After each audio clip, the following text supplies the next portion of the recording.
ನಮಸ್ಕಾರ. ನಾನು ನಿಮ್ಮ ಭಾಗ್ಯನಾರಾಯಣ ಬೊಗ್ಗವರಪು. ನೀವು ನೋಡ್ತಾ ಇದ್ದೀರಿ ಸುದ್ದಿ ಸರ್ಕಲ್. ಇರಾನ್ ಮತ್ತು ಅಮೆರಿಕ ನಡುವೆ ಯುದ್ಧ ನಡೆಯುತ್ತಾ ಇಲ್ವಾ? ಸಂಘರ್ಷ ಆಗುತ್ತಾ ಇಲ್ವಾ? ಮಾತುಕತೆ ಕಡೆಗೆ ಹೋಗುತ್ತಾ ಅಥವಾ ಯುದ್ಧದ ಕಡೆಗೆ ಹೋಗುತ್ತಾ? ಸಾಕಷ್ಟು ಪ್ರಶ್ನೆಗಳು. ಯುದ್ಧ ಆದರೆ ಅದು ಯಾವ ಮಟ್ಟದ ಯುದ್ಧ ಆಗಿರುತ್ತೆ? ಕ್ಷೇತ್ರೀಯ ಯುದ್ಧವಾಗಿ ಪರಿವರ್ತನೆ ಆಗುತ್ತಾ ಅಥವಾ ವಿಶ್ವ ಯುದ್ಧವಾಗಿಯೇ ಅದು ಇಡೀ ಜಗತ್ತನ್ನು ನುಂಗುತ್ತಾ?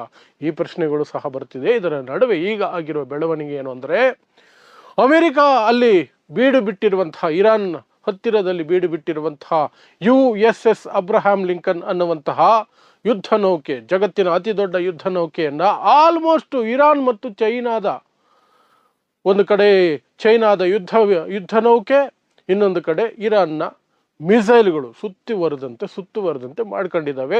ಇದರಿಂದ ಅಮೆರಿಕ ವಿಚಲಿತ ಆದಂತೆ ಕಾಣ್ತಾ ಇದೆ, ಟ್ರಂಪ್ ವಿಚಲಿತ ಆದಂತೆ ಕಾಣ್ತಾ ಇದೆ. ಸೊ ಹೆದರಿರುವಂತಹ ಟ್ರಂಪ್ ಮಾತುಕತೆಗೆ ಮುಂದಾಗಿರೋದು ಈಗ ಫಿಕ್ಸ್ ಆಗಿದೆ. ಈ ಶುಕ್ರವಾರ ತುರ್ಕಿಯಲ್ಲಿ ಮಾತುಕತೆಗೆ ಮುಂದಾಗಿದ್ದಾರೆ. ಇಸ್ತಾನ್ಬುಲ್ನಲ್ಲಿ, ತುರ್ಕಿಯ ರಾಜಧಾನಿ ಇಸ್ತಾನ್ಬುಲ್ನಲ್ಲಿ ಮಾತುಕತೆ ಅಂತೆ. ಸೊ ಏನಿದು ಬೆಳವಣಿಗೆ ಮತ್ತು ಏನಿದು ಚೈನಾದ ಎಂಟ್ರಿ ಏನು, ಚೈನಾದ ಯುದ್ಧ ವಿಮಾನ ಏನು, ಅದು ಯುದ್ಧ ನೌಕೆ ಹೇಗೆ ಬಂತು, ಏನು ಮಾಡ್ತಿದೆ, ವಿವರಿಸುವಂತಹ ಪ್ರಯತ್ನವನ್ನು ಮಾಡ್ತೀನಿ. ಸೊ ನಿಮಗೆ ವೆನೆಜುವೆಲಾದ ಅಧ್ಯಕ್ಷರನ್ನ ಬೆಡ್ರೂಮ್ಗೆ ನುಗ್ಗಿ ಮಡೋರನ, ಆತನ ಹೆಂಡತಿ ಜೊತೆಯಲ್ಲಿ ಕಿಡ್ನಾಪ್ ಮಾಡ್ಕೊಂಡು ಹೋದ್ರಲ್ಲ ಅಮೆರಿಕದ ಸೈನಿಕರು, ಆ ಸಂದರ್ಭದಿಂದ ಅದರ ಮಾರನೇ ದಿನದಿಂದಲೇ ಕಳೆದ ಒಂದೂವರೆ ತಿಂಗಳಿಂದ ಕಂಟಿನ್ಯೂಸ್ ಆಗಿ ಅಮೆರಿಕ ಇರಾನನ್ನು ಬೆದರಿಸ್ತಾ ಇದೆ. ಹೇಗಾದರೂ ಮಾಡಿ ಇರಾನನ್ನು ಬೆದರಿಸಿ ಅಲ್ಲಿರುವಂತಹ ಸರ್ಕಾರವನ್ನು ಬದಲಾಯಿಸಬೇಕು, ಖಾಮಿನೆಯನ್ನು ಕಿತ್ತು ಬಿಸಾಕ್ಬಿಡಬೇಕು, ಅಲ್ಲಿರುವಂತಹ ಸರ್ವೋಚ್ಚ ನಾಯಕ ಖಾಮಿನೆಯನ್ನ ಕಿತ್ತು ಬಿಸಾಕಬೇಕು, ತಮಗೆ ಬೇಕಾದ ರೀತಿಯಲ್ಲಿರುವಂತಹ ಒಬ್ಬ ವ್ಯಕ್ತಿಯನ್ನ, ಅಲ್ಲಿನ ರಾಷ್ಟ್ರಪತಿನೋ ಏನೋ ಒಂದು ಮಾಡಿ ಕೂರಿಸ್ಬೇಕು ಅನ್ನೋದು ಅಮೆರಿಕದ ಇಚ್ಛೆ. ಬಟ್ ಇರಾನ್ ಜನಕ್ಕೆ ಅಲ್ಲಿನ ಸರ್ಕಾರದ ಮೇಲೆ ಸಿಟ್ಟಿದ್ರೆ ಸರ್ಕಾರದ ವಿರುದ್ಧ ಪ್ರತಿಭಟನೆ ಮಾಡ್ತಾರೆ ಹೊರತು ಯಾವುದೇ ಕಾರಣಕ್ಕೂ ಅಮೆರಿಕ ವಿಚಾರ ಬಂದಾಗ ಅಮೆರಿಕದ ಹತ್ತಿರಕ್ಕೂ ಹೋಗಲ್ಲ. ಅವರು ಅಮೆರಿಕವನ್ನ ಯಾವುದೇ ಕಾರಣಕ್ಕೂ ಬೆಂಬಲಿಸಲ್ಲ. ಹಾಗಾಗಿ ಅದು ಕಷ್ಟ ಆಗತ್ತೆ ಒಳಗಡೆ. ಬಟ್ ಅಮೆರಿಕ ಪ್ರಯತ್ನ ಮಾಡ್ತು, ಸ್ವಲ್ಪ ಅಂತರ್ಯುದ್ಧ ಮಾಡಿಸುವಂತಹ ಪ್ರಯತ್ನದ ಭಾಗವಾಗಿ ಪ್ರತಿಭಟನೆಗಳು ಏನೇನೋ ನಡೀತು. ಇಸ್ರೇಲ್ನ ಮೊಸಾದು, ಅಮೆರಿಕದ FBI ಏನೇನೋ ಪ್ರಯತ್ನಗಳು ನಡೆಸ್ತು ಅಂತ ಆರೋಪಗಳು ಕೇಳಿ ಬಂತು. ದೊಡ್ಡ ದೊಡ್ಡ ದಂಗೆಗಳಾಯಿತು, ಗಲಾಟೆಗಳಾಯಿತು, ಫೈರಿಂಗ್ ಆಯಿತು, ಸುಮಾರು ಜನ ಪ್ರಾಣ ಕಳ್ಕೊಂಡ್ರು. ಆ ಸಂದರ್ಭದಲ್ಲಿಯೂ ಸಹ ಅಮೆರಿಕ ಅನೌನ್ಸ್ ಮಾಡ್ತು, ಸುಮಾರು 800 ಜನ ಇರಾನಿ ಪ್ರತಿಭಟನಾಕಾರರನ್ನ ಇರಾನ್ ನೇಣಿಗೇರಿಸೋದಕ್ಕೆ ಹೊರಟಿದೆ, ಅವ್ರನ್ನ ನೇಣಿಗೆ ಹಾಕಿದ್ರೆ ನಾವು ದಾಳಿ ಮಾಡ್ತೀವಿ ಅಂತೆಲ್ಲ ಹೇಳಿತ್ತು. ಬಟ್ ಆನಂತರ ಹೇಳಿದ್ರು ಅದೇ ಟ್ರಂಪು ಆ ನೇಣಿಗೆ ಹಾಕೋ ಕಾರ್ಯಕ್ರಮನ ಮುಂದೂಡಿದ್ದಾರೆ ಅಥವಾ ರದ್ದು ಮಾಡಿದ್ದಾರೆ, ಹಾಗಾಗಿ ನಾವೀಗ ಸದ್ಯಕ್ಕೆ ದಾಳಿ ಮಾಡಲ್ಲ ಅಂತ. ಆದರೆ ವಾಸ್ತವವಾದಂತಹ ಕಾರಣ ಏನಿತ್ತು ಅಂದರೆ, ಅಮೆರಿಕಾಗೆ ಸಮಯ ಬೇಕಿತ್ತು. ಯಾಕೆಂದ್ರೆ ಅದರ ಅತಿ ದೊಡ್ಡ ಯುದ್ಧ ನೌಕೆ USS ಅಬ್ರಹಾಂ ಲಿಂಕನ್ ಅಂತ ಅದರ ಹೆಸರು.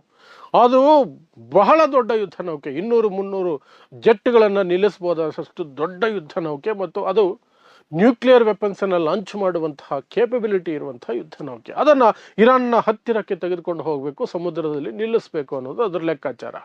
ಅದರ ಜೊತೆಗೆ ಯಾವಾಗ ನಾವು ಅದನ್ನು ಅಲ್ಲಿ ನಿಲ್ಲಿಸ್ತೀವೋ ಇರಾನ್ನ ಗಮನ ಪೂರ್ತಿ ಈ ಕಡೆ ಬರುತ್ತೆ, ತನ್ನ ಸೈನ್ಯ ಮಿಸೈಲು ಎಲ್ಲ ಈ ಕಡೆಗೆ ತಿರುಗಿಸ್ಕೊಳ್ತಾರೆ.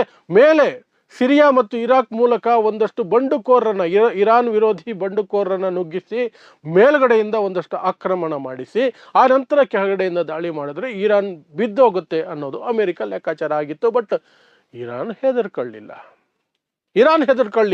ದಿನ ಬೆಳಗಾದ್ರೆ ಅವರು ವಾರ್ನಿಂಗ್ ಅನ್ನು ಕೊಡೋದಕ್ಕೆ ಶುರು ಮಾಡಿದ್ರು.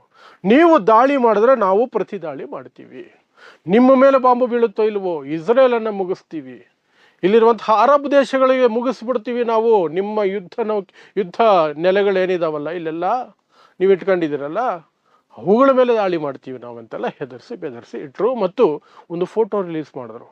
5 ಲಕ್ಷ ಗುಂಡಿಗಳನ್ನು ತೋಡಿಟ್ಟಿದ್ದಾರೆ ಇರಾನಲ್ಲಿ. ಅಮೆರಿಕ ದಾಳಿ ಮಾಡಿದ್ರೆ ಅಮೆರಿಕ ಸೈನಿಕರನ್ನು ಕೊಂದು ಇಲ್ಲಿ ಹಾಕ್ತೀವಿ, ಇಷ್ಟು ಗುಂಡಿಗಳು ರೆಡಿ ಇದೆ ಅಂತ. ಪ್ಲಸ್ ದಿನ ಬೆಳಗಾದ್ರೆ ಒಂದು ಮಿಸೈಲನ್ನು ಟೆಸ್ಟ್ ಮಾಡೋದಕ್ಕೆ ಶುರು ಮಾಡಿದ್ರು. 10,000 ಕಿಲೋಮೀಟರ್ 15,000 ಕಿಲೋಮೀಟರ್ ಹೋಗಬಹುದಾದಂತಹ ಬ್ಯಾಲಿಸ್ಟಿಕ್ ಮಿಸೈಲ್ಗಳನ್ನು ಪರೀಕ್ಷೆ ಮಾಡಿಸಿ ಹೆದರ್ಸಿದ್ರು ಇರಾನ್ ಅವರು. ಅವ್ರದ್ದೇ ಆದಂತಹ ಡ್ರೋನ್ಗಳನ್ನು ತೋರಿಸಿದ್ರು, ಯಾವ ರೀತಿ ನಾವು ದಾಳಿ ಮಾಡಬಹುದು ಅಂತ. ಮತ್ತು USS ಈ ಅಬ್ರಹಾಂ ಲಿಂಕನ್ ಇದೆಯಲ್ಲ ಯುದ್ಧ ನೌಕೆ, ಅದರ ಮೇಲೂ ಸಹ ಹಾರಾಡಿಸಿ ತೋರಿಸಿದ್ರು, yes we are capable of coming near you ಅಂತ, ನಿಮ್ಮ ಹತ್ತಿರಕ್ಕೆ ಬರೋ ಶಕ್ತಿ ನಮಗಿದೆ ಅಂತ. ಇದರ ನಡುವೆ ರಷ್ಯಾ ಮತ್ತು ಚೈನಾ ಸಹ ಒಂದು ಪ್ಲ್ಯಾನ್ ಮಾಡ್ಕೊಳ್ತು. ಏನು ಜಂಟಿ ಸಮರಾಭ್ಯಾಸ ಸಮುದ್ರದಲ್ಲಿ ಅಂತ ಘೋಷಣೆ ಮಾಡಿಕೊಂಡ್ರು. ಅದು ನಾವು ಪ್ರತಿ ವರ್ಷ ಮಾಡ್ತೀವಿ, ಈಗಲೂ ಮಾಡ್ತಿದ್ದೀವಿ ಅಂತ. ಅದರ ಅವ್ರ ಉದ್ದೇಶ ಇದ್ದಿದ್ದು ಅಮೆರಿಕದ ಯುದ್ಧ ನೌಕೆ ಏನು ಬಂದು ನಿಂತಿದೆ ಅದನ್ನು ಬೆದರಿಸೋದಾಗಿತ್ತು. ಅದೊಂದು ಕಡೆ. ಆದರೆ ಇನ್ನೊಂದು ಕಡೆ ಚೈನಾ ತನ್ನ ಯುದ್ಧ ನೌಕೆ, ದೊಡ್ಡ ಯುದ್ಧ ನೌಕೆಯನ್ನು ಇರಾನ್ನ ಇನ್ನೊಂದು ತೀರದ ಹತ್ತಿರ ತಂದು ನಿಲ್ಲಿಸ್ತು. ಅಮೆರಿಕ ಇದನ್ನು ವಿರೋಧಿಸೋದಕ್ಕೂ ಸಾಧ್ಯ ಇಲ್ಲ. ಯಾಕೆಂದರೆ ಅದು ಯಾವ ದೇಶಕ್ಕೂ ಸಂಬಂಧಪಟ್ಟದ ನೀರು, ಇಂಟರ್ನ್ಯಾಷನಲ್ ವಾಟರ್ಸಲ್ಲಿ. ಇವರು ಹೇಗೆ ತಂದು ನಿಲ್ಲಿಸಿದಾರೋ ಅವರು ಹಾಗೆ ತಂದು ನಿಲ್ಲಿಸಿದ್ದಾರೆ. ಅವರ ಜಲಗಡಿಯಿಂದ ಹೊರಗಡೆ ನಿಲ್ಲಿಸಿದ್ದಾರೆ. ಅಮೆರಿಕನ ಯಾರು ಪ್ರಶ್ನೆ ಮಾಡೋಕ್ಕಾಗಲ್ಲ, ಯಾಕಂದರೆ ಇರಾನ್ನ ಜಲಗಡಿಯನ್ನು ದಾಟಿ ನಾವು ನಿಲ್ಲಿಸಿದ್ದೀವಿ ಅಂತ. ಅದೇ ಥರ ಚೈನಾದವರು ಸಹ ಜಲಗಡಿಯನ್ನು ದಾಟಿ ತಂದು ನಿಲ್ಲಿಸಿದ್ದಾರೆ. ಇದು ಇಬ್ಬಂದಿ ಆಗೋಯ್ತು. ಒಂದು ಕಡೆ ಇರಾನ್ನ ಮಿಸೈಲ್ಗಳು, ಇನ್ನೊಂದು ಕಡೆ ಚೈನಾದ ಯುದ್ಧ ನೌಕೆ. ಈಗ ಕನ್ಫ್ಯೂಷನ್ ಶುರುವಾಯಿತು.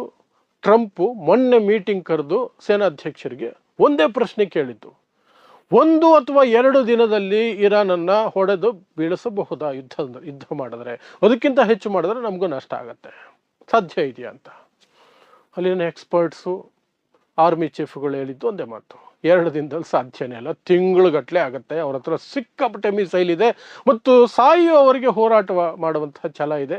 ಅವರು ಸಾಯೋದಕ್ಕೆ ಸಿದ್ಧವಾಗಿ ಇಳಿತಾರೆ. ಅಷ್ಟು ಸುಲಭಕ್ಕೆ ಯುದ್ಧ ನಿಲ್ಲಲ್ಲ. ಶುರು ಆದರೆ ತಿಂಗಳುಗಟ್ಟಲೆ ಆಗುತ್ತೆ. ಗೆಲ್ತೀವಿ end of the day, but at what cost? ಇಸ್ರೇಲ್ಗೆ ಪೆಟ್ಟಾಗುತ್ತೆ, ಅರಬ್ ದೇಶಗಳಿಗೆ ಪೆಟ್ಟಾಗುತ್ತೆ, ನಮ್ಮ ಮೇಲೂ ಸ್ವಲ್ಪ ಪೆಟ್ಟು ಬೀಳಬಹುದು, ಏನೇನೋ ಆಗಬಹುದು ಮತ್ತು ಪ್ರೊಲಾಂಗ್ ಆಗುತ್ತೆ. 2, 3, 4, 5, 6, 7, 8 ತಿಂಗಳವರೆಗೂ ಹೋಗ್ಬೋದು ಅಂತ ಹೇಳಿದ ತಕ್ಷಣ ಟ್ರಂಪ್ಗೆ ಭಯ ಶುರುವಾಗಾಯಿತು. ಭಯ ಶುರುವಾಗಿದ್ದ ತಕ್ಷಣವೇ ಹೊಸ ಕತೆ, ಶಾಂತಿ ಮಾತುಕತೆ ಮಾಡೋಣ ಟ್ರಂಪ್ ಕಡೆಯಿಂದ, ಮತ್ತು ಇರಾನ್ನು ಸಹ ಒಪ್ಕೊಳ್ತಿದೆ. ಬಟ್ ಇರಾನ್ ಹೇಳಿರುವಂಥದ್ದು, ಫಸ್ಟು ನಿಮ್ಮ USS ಯುದ್ಧ ನೌಕೆ ಏನಿದೆಯಲ್ಲ ಅಬ್ರಹಾಂ ಲಿಂಕನ್, ಅದನ್ನು ಅಲ್ಲಿಂದ ತೆಗಿಬೇಕು. ಆ ನಂತರವೇ ಮಾತುಕತೆಗೆ ಬರ್ತೀವಿ. ಶುಕ್ರವಾರ ಮಾತುಕತೆ ಮಾಡೋಣ. ಎಲ್ಲಿ? ತುರ್ಕಿಯಲ್ಲಿ ಮಾಡೋಣ. ಆ ಒಂದು ಇದರಲ್ಲಿ ಈಜಿಪ್ಟಿನ ಪ್ರತಿನಿಧಿಗಳು, ಪಾಕಿಸ್ತಾನದ ಪ್ರತಿನಿಧಿಗಳು, ಅರಬ್ ದೇಶಗಳ ಪ್ರತಿನಿಧಿಗಳು ಮತ್ತು ತುರ್ಕಿ ಪ್ರತಿನಿಧಿಗಳು ಎಲ್ಲರೂ ಇರ್ತಾರೆ. ಅಲ್ಲಿ ಇರಾನ್ ಮತ್ತು ಅಮೆರಿಕ ನಡುವೆ ಒಂದು ಸಭೆ ನಡೆಯುತ್ತೆ. ಒಂದು ಒಪ್ಪಂದಕ್ಕೆ ಬರೋದಕ್ಕೆ ಸಾಧ್ಯ ಇದೆಯಾ ಅಂತ. ಆಲ್ಮೋಸ್ಟ್ ಇದು ಶಾಂತಿ ಸಭೆಯ ರೀತಿಯಲ್ಲಿ ಆಗುವಂತಹ ಸಾಧ್ಯತೆಗಳಿದೆ. ಸೊ ಟ್ರಂಪ್ ಹೆದರಿರೋದು ಈಗ ಪಕ್ಕ ಆಗ್ತಿದೆ. ಟ್ರಂಪ್ಗೆ ಧೈರ್ಯ ಸಾಲ್ತಿಲ್ಲ, ಅದಂತೂ 100% ಕನ್ಫರ್ಮ್ ಆಗೋಯ್ತು. ಈಗ ಯಾವಾಗ ಟ್ರಂಪ್ ಹಿಂಜರಿತಾ ಇದ್ದಾರೆ ಅಂತ ಗೊತ್ತಾಗುತ್ತೋ, ಇರಾನು ಸಹ ಸ್ವಲ್ಪ ಮಾತುಗಳು ಹೆಚ್ಚಿಗೆ ಆಡುತ್ತೆ, ಡೈಲಾಗ್ಗಳು ಹೆಚ್ಚಿಗೆ ಹೊಡೆಯುತ್ತೆ, ಬನ್ನಿ ಅಂತ ತೊಡೆತಟ್ಟೋದು ಸಹ ಜಾಸ್ತಿ ಮಾಡುತ್ತೆ. ಬಟ್ ಇರಾನ್ ಹೇಳ್ಕೊಂಡು ಬರ್ತಿರುವಂಥದ್ದು, ನಮ್ಮ ಮೇಲೆ ದಾಳಿ ಆದರೆ ನಾವು ಉತ್ತರ ಕೊಡ್ತೀವಿ, ಇಲ್ಲದೆ ಹೋದರೆ ಶಾಂತಿ ಮಾತುಕತೆಗೆ ನಾವು ಸಿದ್ಧ ಇದ್ದೀವಿ ಅಂತ. ಅದನ್ನು ಅವರು ಯುನೈಟೆಡ್ ನೇಷನ್ ಸಭೆಯಲ್ಲೂ ಸಹ ಹೇಳಿದ್ರು. ಹಾಗಾಗಿ ಈಗ ಶುಕ್ರವಾರದ ಮೇಲೆ ಎಲ್ಲರೂ ಕಣ್ಣು ಇದೆ. ಅದರ ಒಳಗಡೆ ಅಮೆರಿಕದ ಆ ಯುದ್ಧ ನೌಕೆ ಏನಿದೆಯಲ್ಲ ಅದು ಹಿಂದಕ್ಕೆ ಸರಿಬೇಕು. ಹಿಂದಕ್ಕೆ ಸರಿಯುತ್ತಾ? ಇನ್ನೊಂದು 3 ದಿನ ಇದೆ. ಸಾಧ್ಯ ಇದೆಯಾ? ಗೊತ್ತಿಲ್ಲ. ಶುಕ್ರವಾರದ ಅಥವಾ ಗುರುವಾರದ ಎಂಡಿಗೆ ನಮಗೆ ಗೊತ್ತಾಗೋ ಸಾಧ್ಯತೆಗಳಿರುತ್ತೆ. ಬಟ್ ಈಗ ಬರ್ತಿರುವಂತಹ ಬೆಳವಣಿಗೆಗಳನ್ನು ನೋಡ್ತಿದ್ರೆ ಯುದ್ಧದ ಸಾಧ್ಯತೆಗಳು ಬಹಳ ಬಹಳ ಕಡಿಮೆ ಅಂತಲೇ ಹೇಳಬೇಕು ಅಷ್ಟೇ. ಸೊ ಇದಿಷ್ಟು ಅಮೆರಿಕ ಮತ್ತು ಇರಾನ್ ನಡುವಿನ ಸಂಘರ್ಷದ ಹಿನ್ನೆಲೆಯಲ್ಲಿ ಈಗ ಬರ್ತಿರುವಂತಹ ಲೇಟೆಸ್ಟ್ ಅಪ್ಡೇಟ್. ಇಂತಹದೇ ವಿಶೇಷ ಸುದ್ದಿಗಳಿಗಾಗಿ ನೋಡ್ತಾ ಇರಿ ಸುದ್ದಿ ಸರ್ಕಲ್. ನಾನು ನಿಮ್ಮ ಭಾಗ್ಯನಾರಾಯಣ ಬೊಗ್ಗವರಪು.